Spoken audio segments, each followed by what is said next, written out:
Mga ka-All-Acts TV, halina't samahan nyo akong muli sa aking maikling video na aking ipapanood sa inyo. Siya nga pala kung di pa kayo nakasubscribe sa channel ko, pakisubscribe na lang po, at pakipindot na lang din ng like at pa-share na rin ng video, bago natin simulan ang video. Isa muna tayong intro.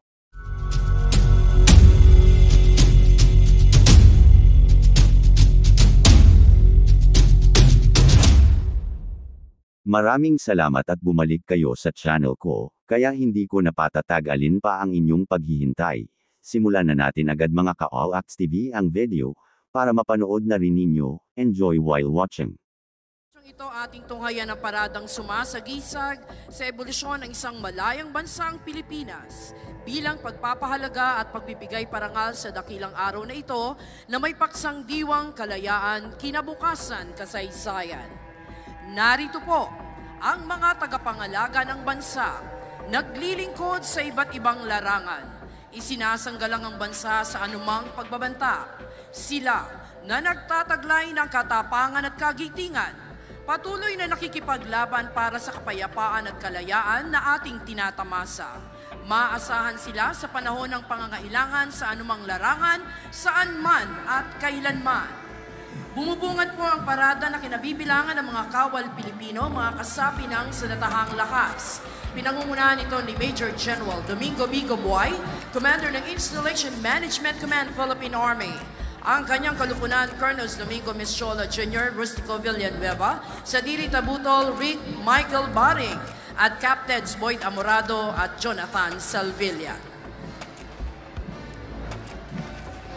Mangyaring magsitayo ang lahat para sa pagdating ng ating watawat ng Pilipinas.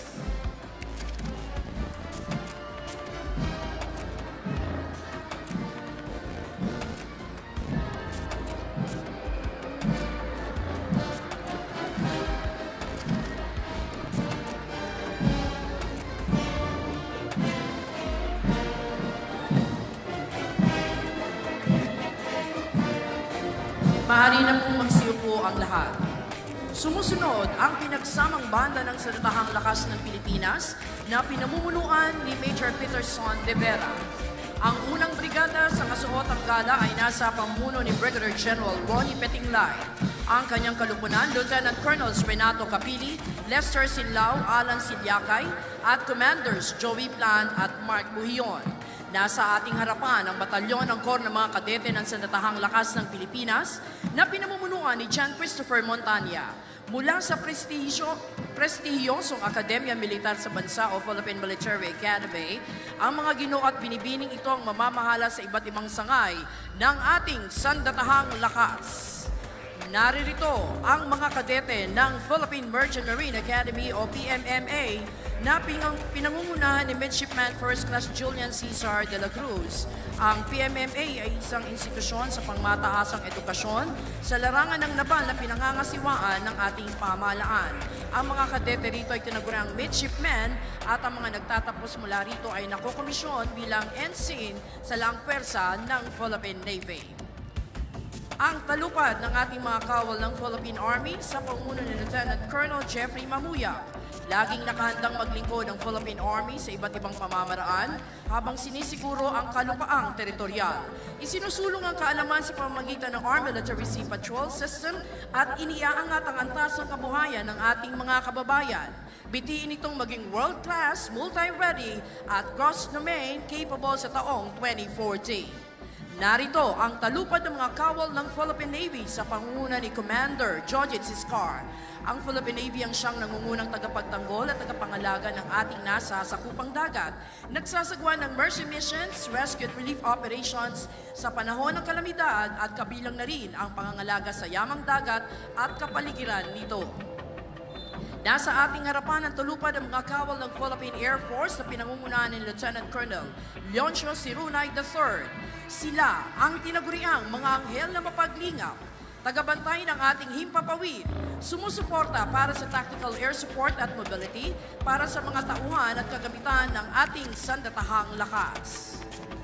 Ang pangalawang brigada sa kasuotang battle dress attire ay binubuo ng Special Operations Forces sa pangunguna ni Commodore Dwight Steven Dulnoan. Ang kanyang kalupunan, Lieutenant Colonel Sir Melino Tusi, Christopher Lawrence Amastar, Benefe Montenegro, Alvin Aurel, at Reynaldo Zamora.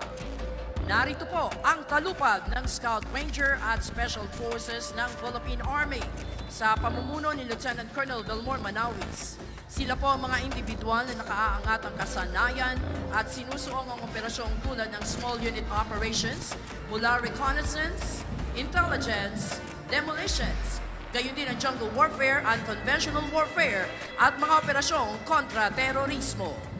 Sinusundan sila ng Special Operations Forces ng Philippine Navy, ang Naval Special Operations Command Force Reconnaissance Group at Philippine Marine Corps sa pangunguna ni Lieutenant Colonel Melchor Gonzaludo. Sinanay ang mga unit na ito sa natatanging operasyon sa psychological at unconventional warfare, mapatubig, lupa at ere. Ang huling batalyon ng Special Operations Forces mula naman sa Philippine Air Force, ang Special Operations Wing o SPAW na pinamumunuan ni Lieutenant Colonel Kerovin Lingan.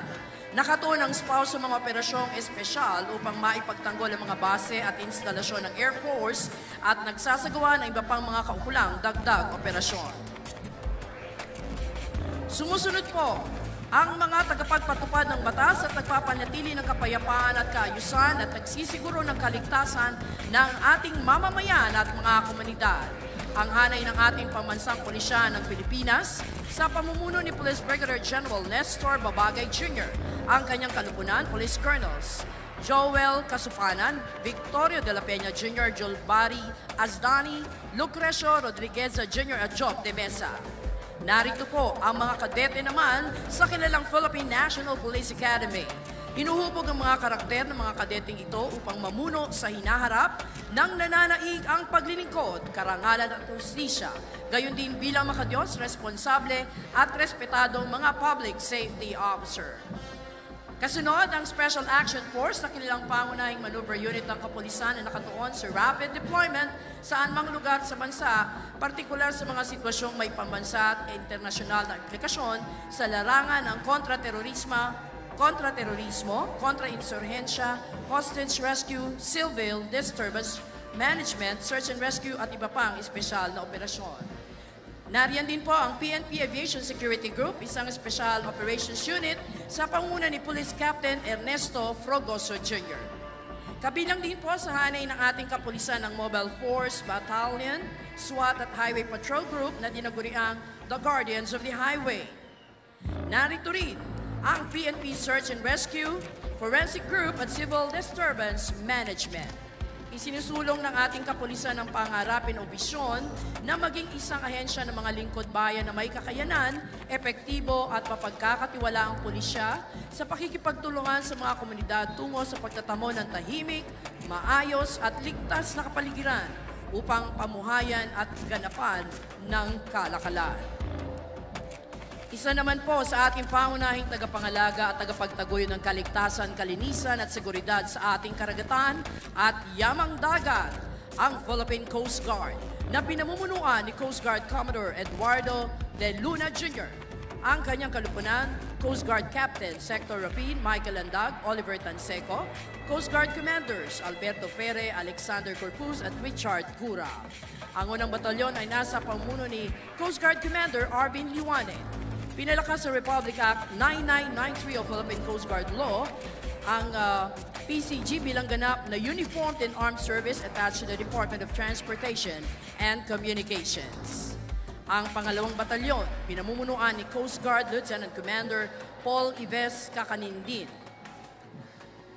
Pangunahing tungkulin ng Philippine Coast Guard ang Maritime Search and Rescue, Maritime Safety, Marine Environmental Protection, Maritime Law Enforcement, at Maritime Security.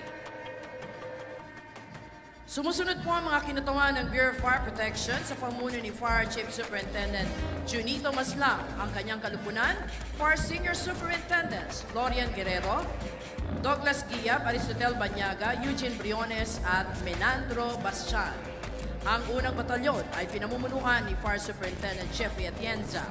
Responsable ang ahensyang ito sa pagsisiguro ng kaligtasan ng mamamayan sa pamamagitan ng pag-iwas o supresyon ng panganib at kapinsalaang dulot ng mga sunog sa mga gusali, kabahayan at iba pang katulad na istruktura, gayon din ang kagubatan at mga sasakyang panlupa at pandagat. Ang pangalawang batalyon ng BFP ay nasa pamumuno naman ni Fire Superintendent Ronaldo Sanchez. Bahagi ng pagsisiguro ng BFP ang pagtugon sa mga paalala at mga hakbangin laban sa sunog, ang edukasyon sa fire safety, fire protection at life safety systems. Ang Bureau of Fire Protection of BFP ay nasa pangangasiwa ni Fire Director Luis Suralta Puracan at kumikilos sa ilalim ng Department of Interior and Local Government. Kilala rin sa tawag na Jail Bureau, ang Bureau of Jail Management and Penology, binuo sa pamamagitan ng Republic Act 6975 na nasa ilalim ng Department of Interior and Local Government. Ang grupong ito ay nasa pamuno ni Jail Chief Superintendent Arnel Peralta, ang kanyang kalupunan Jail Senior Superintendent Jonathan Lavapie, Lorenzo Reyes Severino Kita, Ronaldo Seno Ambrosio Ambulan, Jose Chemelo Taol at Ruelito Bobadilla. Ang sumusunod na batalyon ay nasa pamuno ni Jail Superintendent Erwin Reyes. Bahagi ng mandato nito ang pagkontrol na pang-administratibo at operasyonal sa lahat ng kulungan sa syudad, sa distrito at munisipal sa buong bansa. Pangunahing pinagtutuunan ng pansin nito na pakaingatan at i-develop ang mga taong tinaguriang deprived of liberty o detainees na naakusahan sa korte. Mga pansamantalang nakadetine habang umuusad ang investigasyon, mga naghihintay sa pinal na hatol at maging mga nahatulan o nasentensyahan na. Narito naman po ang ating mga kawani ng Philippine Drug Enforcement Agency na pinamumunuan ni Investigation Agent 5 Irvin John Coderes. Ang kanyang kalupunan, Agents Arnold Fiel Navarro, Matt Joffrey Rayala, Kevin Codamon at Roy Castillo.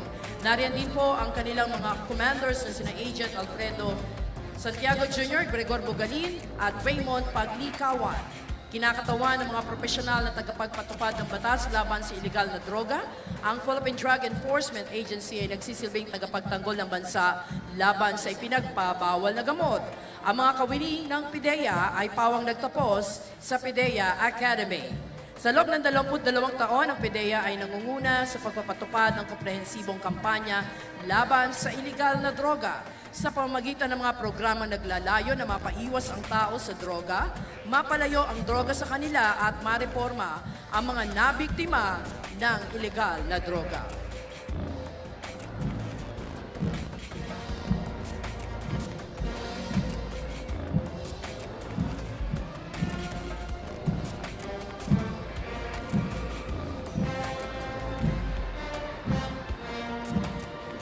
Mga kababayan, atin pong natunghayan ang ating sandatahang lakas, ang pamansang pulisya at ang tanod baybayin ng Pilipinas. Kasama ang Bureau of Fire Protection, ang Bureau of Jail Management and Penology at Philippine Drug Enforcement Agency na maaasahan mapaanumang larangan saan man at kailanman. Sila ang ating mga kaagapay upang mapanatili ang kaayusan, katiwasayan at kapayapaan sa buong kapuluan para sa isang matatag na kinabukasan ng ating bagong Pilipinas.